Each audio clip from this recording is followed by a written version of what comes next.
There are things in this world that science cannot explain.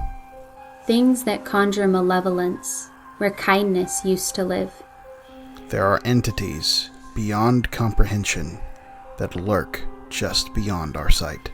They twist in the shadows, festering in the darkest parts of a mind.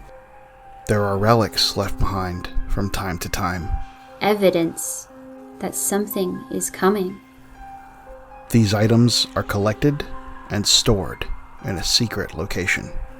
Terror lines the halls in the Scarab archives.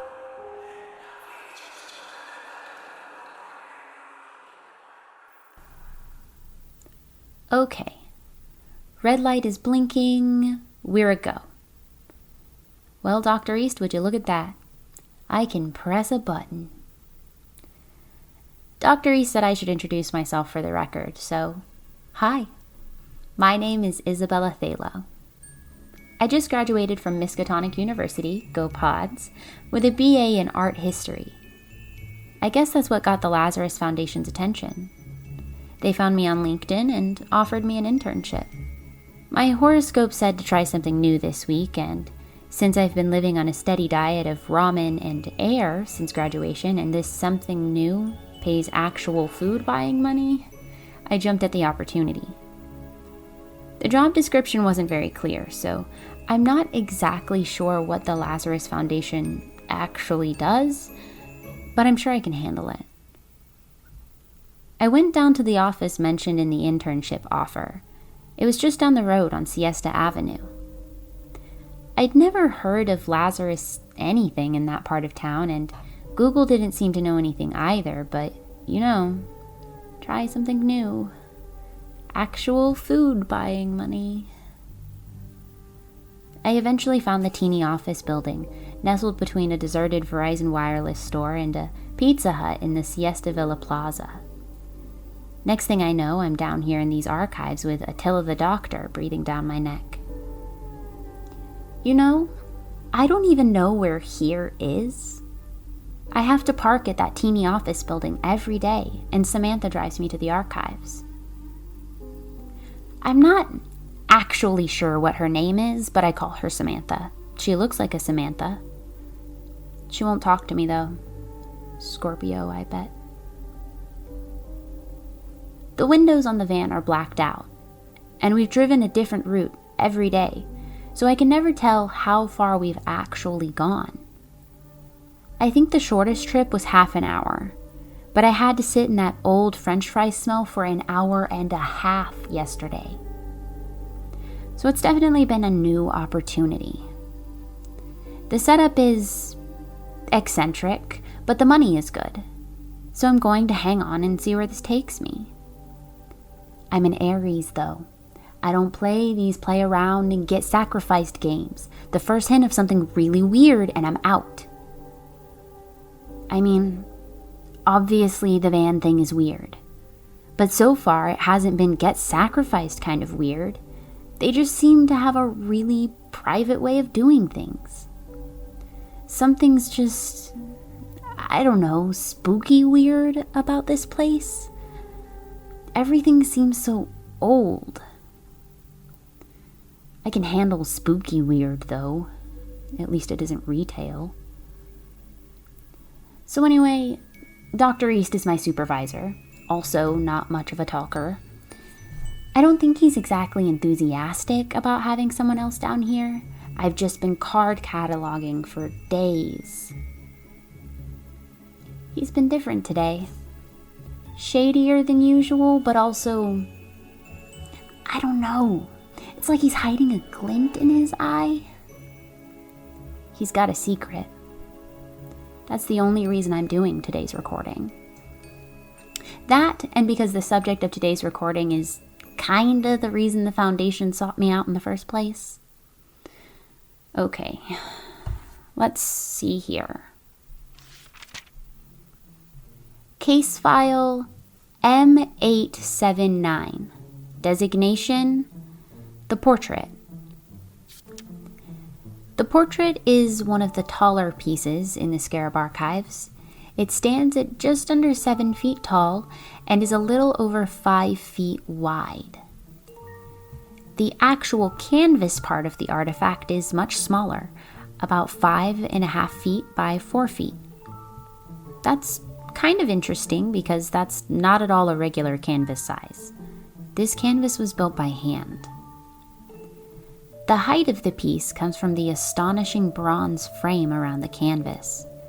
It also looks custom. There are faces etched in the metal.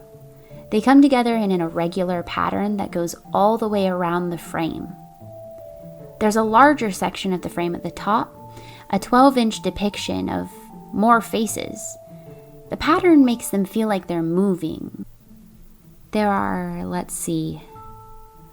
22 faces in all. Looking at them kind of makes my stomach turn. They're twisted, demonic-looking faces. According to the case file, 17 of these faces are designed to appear as though they are asleep, and 5 are awake and grinning outward. And the case file is correct. 1, 2, 3, 4, 5 creepy grinning faces. You're doing great, Isabella. Okay, moving on. The portrait itself is untitled, and the artist and creation date are unknown. It's got a stark contemporary feel to it, which doesn't seem to aesthetically jive with the ancient-looking frame. They seem like they were built for each other, but they also, don't? The canvas itself is a stark white, so white that you might mistake it for unpainted. If you look closely, though, you can see the brush strokes in the oil paint. They look frantic, going in all directions. The background is obviously intentionally sterile to juxtapose the main focus of the portrait, the outline of a woman. This part of the painting was done with less frantic brushwork. Instead of digging into the layers of thick paint with their brush, the artist carefully layered and blended the silhouette of a woman in a dress, her arms by her side, outstretched slightly like a welcoming embrace. It reminds me of the shadow imprints left behind when people are caught in a really powerful explosion. The body of the woman is black, a deeper black than I'm used to seeing, if I'm being honest with you. The artist definitely mixed this black. Something like this doesn't just come out of a tube. I guess they had to in order to compete with the extreme white of the background. Or maybe vice versa. This black is so deep and unmarred that it creates an almost three-dimensional effect. It looks like the figure is bulging out of the frame. The woman is a void, a nothingness, surrounded by a white light. Her welcoming pose signifies warmth, but the rest of her, it's like a Vanta black, now that I really look at it. It creates a sense of unease. There's this sense of looming danger the longer you look at her. Now, here's the really weird part. Like I said, the figure of the woman is a void, a black hole in the center of the painting. But this is designated as a portrait, which means that by definition, it should feature a face. At first glance, the painting does not meet that criteria, but there is a face. If you focus, really focus on where the woman's face should be, you can barely make out the basic features of a human face. A mouth, smiling slightly. A nose, 2 eyes. The face is so faint and hard to see. One can't even make out that many details. I think the eyes are open. I want to say that they're wide open, but that would be impossible to tell. The longer I look, I swear I can see the faintest white where those eyes should be. I blink, and they're gone. That's so interesting. The deep, deep black makes your eyes just freak out. Oh, there's notes here. Dr. Reese was very passionate about making sure that the notes made it into the recording. Let's see. It says here that the portrait was bought in an auction, frame and all, in February of 1973 by one Boston Linoge. The auction house's records of where the portrait had come from and the identity of the artist were lost in a fire earlier in the previous year. The piece remained in the possession of Linoge until his death in October of 1998. Nothing weird about his death. Says it was natural causes.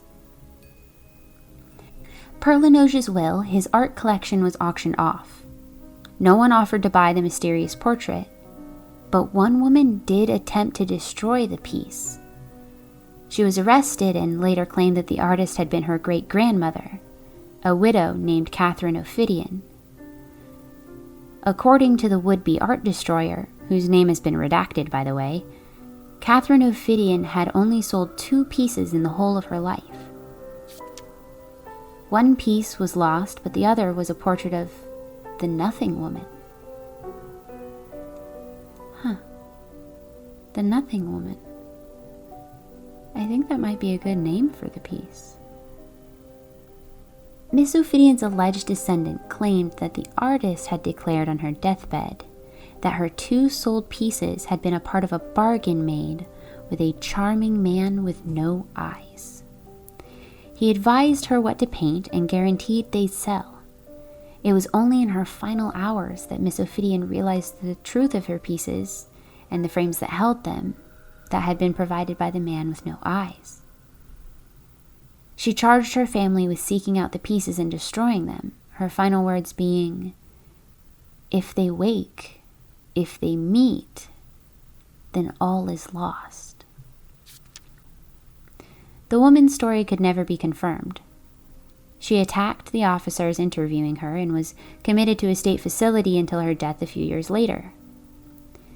The piece was donated to a local art museum, where it remained until May of 2012. A young girl that was part of a tour group went into convulsions after staring at the portrait for several minutes. She was carried away and recovered the moment she left the wing that held the portrait.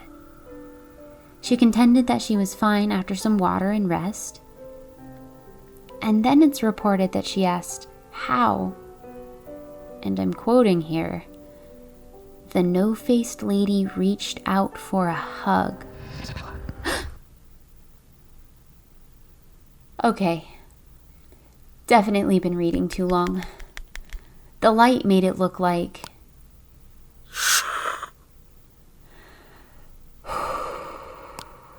Nope. Don't manifest it. Better wrap this up.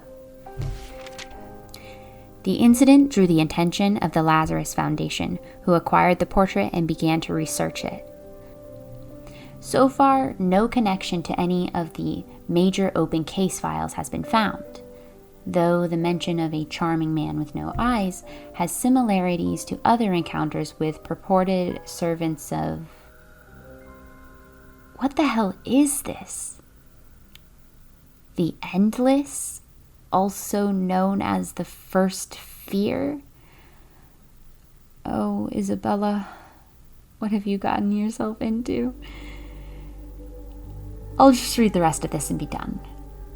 Lazarus researchers are advised to immediately recover the portrait at once. Once the figure's eyes have been seen, seeing the figure's eyes seems to activate motion in the portrait and has also led to the reconfiguration of carvings in the frame. At the time of recovery, there were 18 sleeping faces in the frame, with only 4 awake. At last count, there are now 5.